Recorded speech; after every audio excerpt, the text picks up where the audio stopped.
That's wild. So at this time, now you mentioned in your book that the sheriff's department, LA Sheriff's Department out here in Malibu, was already running surveillance on the Spawn Ranch. Yeah, for a couple months before the murders. Yeah. And they were and they had actually went in there and picked them up, hadn't they, on a couple charges? A few charges, yeah. And just were letting them go. Yeah, and they even sometimes they would go in there and he would tell them to back off. He said, "I've got people in the hills with guns pointed at you He told the fucking cops that, bro. Yeah. They would come check on him, and he would be like, he had a machine gun, and he had it on the back of one of his doom buggies, and he found out a clip had fallen off on the road, like Santa Susana or something, and he somehow learned that the sheriffs had it, and he called them up and asked for it back. This is somebody who's on federal parole. You're not allowed to have weapons, let alone live on a ranch with underage girls. You're never allowed to have weapons again. Yeah. And that wasn't all he had. You know, he had an arsenal there, which is what they found when they did their official raid. And they kept letting him go. Yeah. So you met with a judge from the Van Nuys. Yeah. Louis Watnick, yeah. And he was removed from the case. He had nothing to do with it, right? Well, yeah, no, he had Manson in front of him on one of these petty charges, but you know, he only ruled with what the DA gave him, so he let Manson go. But when you showed him, so I went to his house. Actually, where are we now? Topanga? It was somewhere around, not in Topanga, but maybe it was Van Nuys. I forget. Yeah. I get all mixed up over here.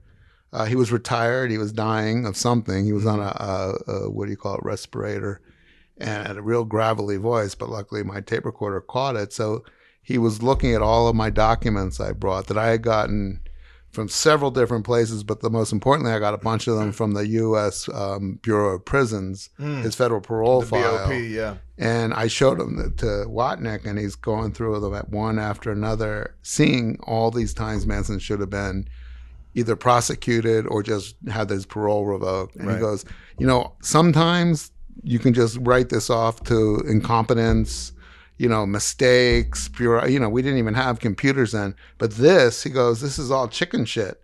He goes, this is chicken shit. What do you mean? He goes, somebody wanted him out. Yeah. He said he was more valuable to someone outside than inside, and they needed to keep him out. And I go, well, who? And he goes, well, that's your job. I'm like, well, I don't even know where to begin. This is my first year. I don't know where to, I'd never even heard of COINTELPRO yet. Right. And I go, I don't know where to look. He goes, you look at the FBI, you look at the CIA, you look at the LAPD. He was an informant for someone.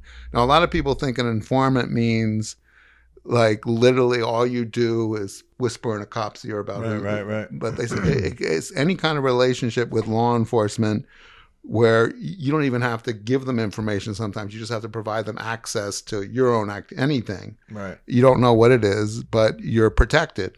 And that's what he was saying. You got to find out who that was. Kush and Chemtrails, the world's most dangerous podcast.